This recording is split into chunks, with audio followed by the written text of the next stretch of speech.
जाट महाकुंभ में पधारे हुए लाखों की संख्या में जाट भाइयों को मेरे तरफ से बहुत बहुत राम राम। मैं तहे दिल से धन्यवाद देना चाहता हूं आयोजनकर्ताओं को कि आज अपन सबको इस महाकुंभ में इकट्ठा करने का उन्होंने व्यवस्था करी है। उनको बहुत बहुत धन्यवाद। सम्मानित मंच और लाखों की संख्या में विराजे हुए सम्मानित जाट परिवार के सदस्यगण, ये महाकुंभ का आयोजन में हम लोग लाखों लोग इकट्ठे हुए हैं। हम लोग यहाँ किस कारण से आए हैं, किस वजह से आए हैं, किस लक्ष्य से आए हैं? मेरा मानना है व्यक्ति आते रहेंगे, व्यक्ति जाते रहेंगे, सरकारें आती रहेगी, सरकारें जाती रहेगी। मूल बात है कि मुद्दे, हम लोगों को मुद्दों पर संघर्ष करना चाहिए। और ये मुद्दे होने क्या चाहिए, ये कौन तय करेगा? ये तय आप लोग करोगे। आज जो हमारी शक्ति, ताकत और एकता आप लोगों के माध्यम से यह इकट्ठी हुई है, इसका उपयोग हम कैसे करें? मेरा मानना है जातिगत जनगणना हमारे लिए सबसे महत्वपूर्ण मुद्दा है। दुनिया पूछती कि जातिगत जनगणना आप लोगों के लिए महत्वपूर्ण मुद्दा क्यों है? इस महाकुंभ के संदर्भ में मेरे एक दिल्ली से अंग्रेजी की प्रतिष्ठित अखबार की जर्नलिस्ट ने पूछा, आपका समाज तो सक्षम है, आपको क्या आवश्यकता है? मैंने उनसे भी यह निवेदन किया कि यह जातिगत जनगणना सिर्फ जाति की संख्या तय करने के लिए नहीं होती।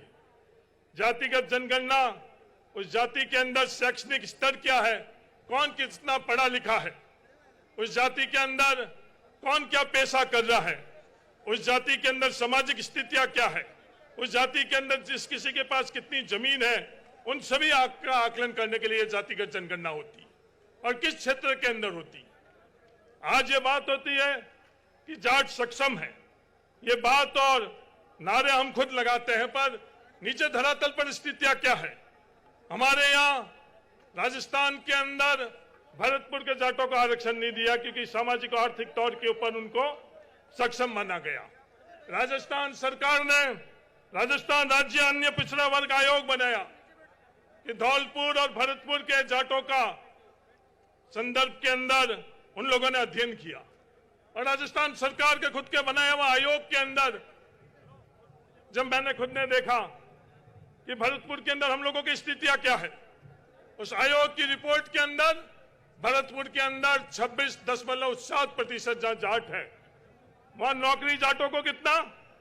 1.7%। ये मैं नहीं कह रहा हूं, ये राजस्थान के सरकार के बनाया हुआ आयोग कह रहा है। ये एक और भ्रांति है कि हम लोगों के पास जमीन ज्यादा है।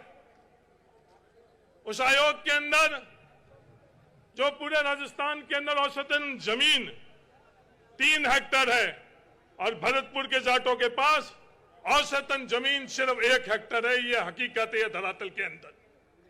तो हम लोगों को तय करना पड़ेगा कि इस जातिगत जनगणना से हम लोग कि हमारे मूल धरातल में क्या स्थिति है।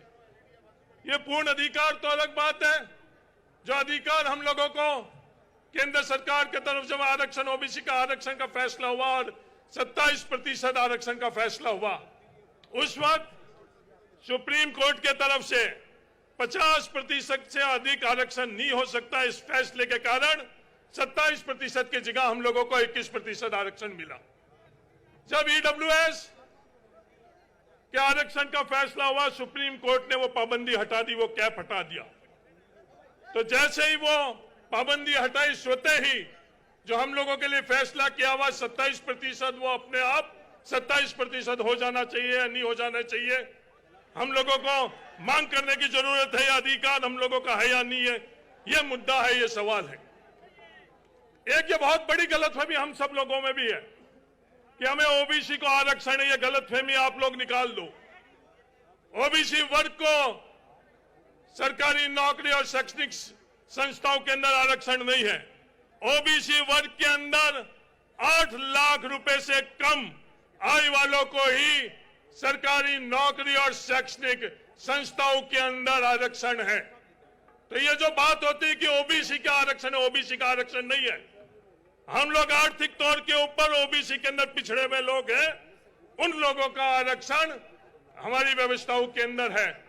और सिर्फ ये ओबीसी के अंदर नहीं है, सिर्फ ओबीसी में नहीं है, हर जाति के अंदर 8 लाख से कम आमदनी के लोगों का आरक्षण है।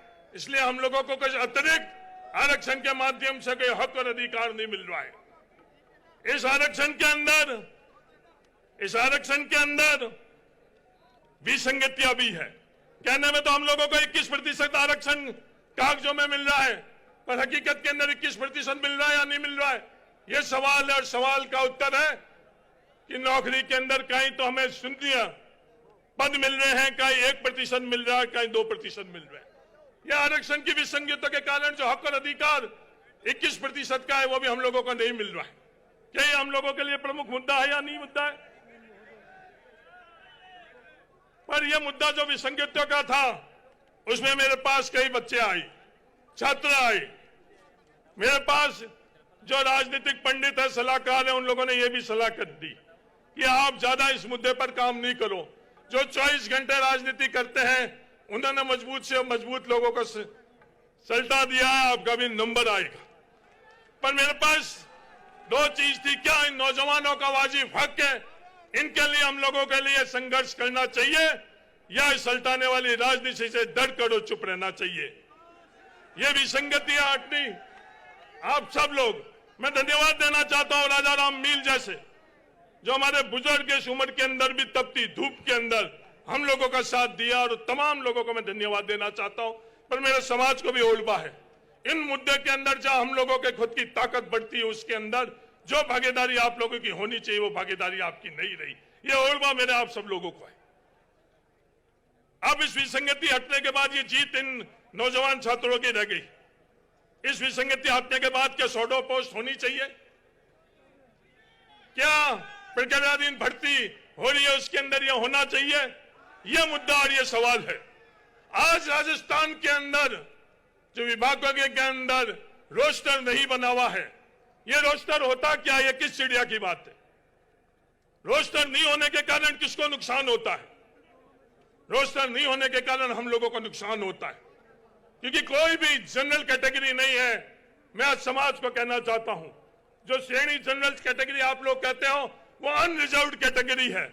उस अनरिजर्व्ड कैटेगरी के अंदर हर कोई पात्र धारक होता है, और रोस्टर नहीं होने के कारण हम लोगों के साथ अन्याय हो रहा है कि रोस्टर होना चाहिए, नहीं होना चाहिए। आज 40 सेंट्रल विश्वविद्यालय है, 40 सेंट्रल विश्वविद्यालय के अंदर एक भी प्रोफेसर ओबीसी वर्ग का नहीं है। यह आईना हम लोगों को दिखाता है। क्या यह व्यवस्था बदलनी चाहिए या नहीं बदलनी चाहिए? आज नेशनल सर्वे, स्टैटिस्टिकल सर्वे जो आंकड़े देते हैं, 27 रुपए हमारी किसानों की प्रतिदिन की आमदनी है, और कुछ लोग इस देश के अंदर 1000 रुपए प्रतिदिन की आमदनी रखते हैं। क्या यह सूरत बदलनी चाहिए या नहीं बदलनी चाहिए? आज मेरा आप सब लोगों से यह निवेदन है, जहां जहां आप लोग बैठे हो, जिस क्षेत्र में आप लोग बैठे हो, अपनों की मदद करो। यह हरीश चौधरी किस लिए बना? क्यों? अपनों ने अपनों की मदद करी है, इसलिए हरीश चौधरी यहां बैठा। मैं 89 के अंदर विश्वविद्यालय के अंदर अध्यक्ष बना। 2009 तक मैं कार्यकर्ता के तौर पर घूमता रहा। जब हेमाराम चौधरी के पास अधिकार मिला टिकट वितरण का, उस दिन जिस परिवार के अंदर कोई वार्ड पंच नहीं था, उस परिवार के अंदर हेमाराम चौधरी जी ने एमपी के टिकट का फैसला करवाया। क्या आप लोगों को जब अवसर मिलता है, मौका मिलता है, उस कलम की ताकत अपनों के लिए इस्तेमाल करते हो, या उस कलम की ताकत और अवसर को अपने और अपने परिवार तक सीमित रखते हो? ये सवाल आपके सामने है। अगर आप अपने उस कलम की ताकत अपनों के लिए इस्तेमाल करोगे तो आने वाला दिन अपने लिए अच्छा रहेगा। ये जो हम लोगों की संख्या है, ये हम लोगों की ताकत है, तो हमारे विरोधी, हमारे विपक्ष के लोग ऐसे तो हम लोगों से मुकाबला नहीं कर सकते हैं। वो मुकाबला कैसे करते हैं? वो मुकाबला हम लोगों को बांट कर करते हैं। अफगानिस्तान के जो कबीले हैं, वो अफगानिस्तान के कबीले भाड़े के ऊपर लड़ते हैं। उन्हें यही पता नहीं चलता कि सुबह किसके लिए लड़े और शाम को किसके लिए लड़े। तो ये जो हम लोगों को आगे नहीं बढ़ने आते हैं, हम में से ही किसी को भाड़े के ऊपर करते हैं, उनको ये पता नहीं चलता है, कभी तो किसी से लड़ते हैं, कभी किसी से लड़ते हैं। ये भाड़े पर लड़ने वालों को आपको पहचानना पड़ेगा। एकजुट होकर हम लोग आगे कैसे बढ़े, किन मुद्दे पर हम लोग बढ़े। अंत में मैं एक और बात करना चाहता हूं। हम लोगों को यहां तक पहुंचाने के लिए सबसे मूल जो फैसला था 1954 के अंदर, खातेदारी का अधिकार। इस खातेदारी के अधिकार के माध्यम से हम लोग जो मजदूर थे वो मजदूर किसान में बने। उसके बाद में 20-25 साल तक इस कृषि क्षेत्र के माध्यम से हम लोग आगे बढ़े। जिस कृषि क्षेत्र के माध्यम से हम लोग आगे बढ़े, इन व्यवस्थाओं ने उस कृषि क्षेत्र को खत्म कर लिया। फिर हम लोग आगे बढ़ने का जो माध्यम नौकरी थी, जो सरकारी नौकरी थी, मैं समाज को कहना चाहता हूं सरकारी नौकरी कितनी है। जनसंख्या के अनुपात के अंदर राजस्थान में 1% सरकारी नौकरी है। क्या यह समय नहीं आ गया है कि हम लोग योग्य बनकर अपनी योग्यता के माध्यम से आगे बढ़े? गुजरात के पटेलों ने अपनी सीमाएं कहां तक रखी? दुनिया भर के अंदर गुजरात के पटेल हैं। पंजाब के सरदारों ने पंजाब तक अपनी सीमा रखी कि दुनिया में जहां भी अवसर मिला उन्होंने किया। केरला के किसानों ने क्या किया? आने वाला समय क्या है?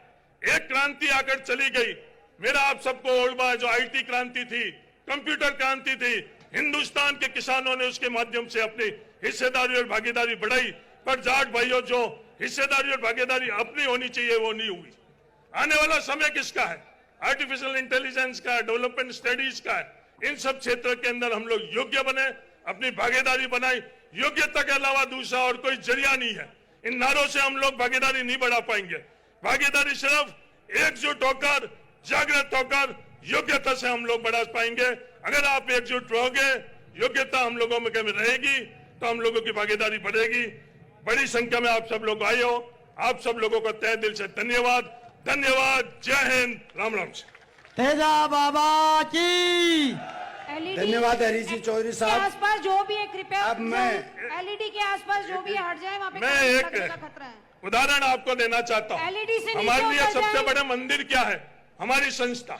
ये जो बच्चे और बच्चे बैठे हैं तेजा फाउंडेशन के, ये हमारा भविष्य है। ये नौकरी नहीं पाएंगे, पर ये असफल नहीं होंगे, ये गारंटी मैं देता हूँ। तो ऐसी संस्था चाहिए। बाड़मेर के अंदर 50 विलेजर जैसे संस्था है, जहां से हम लोग आगे बढ़े हैं। किसान बोर्डिंग जैसी संस्था हमारे लिए सबसे बड़े मंदिर है ये संस्था। तो हम सब लोगों को इन संस्थाओं को जहां तक संभव हो सके उनकी मदद करनी चाहिए। धन्यवाद। जय।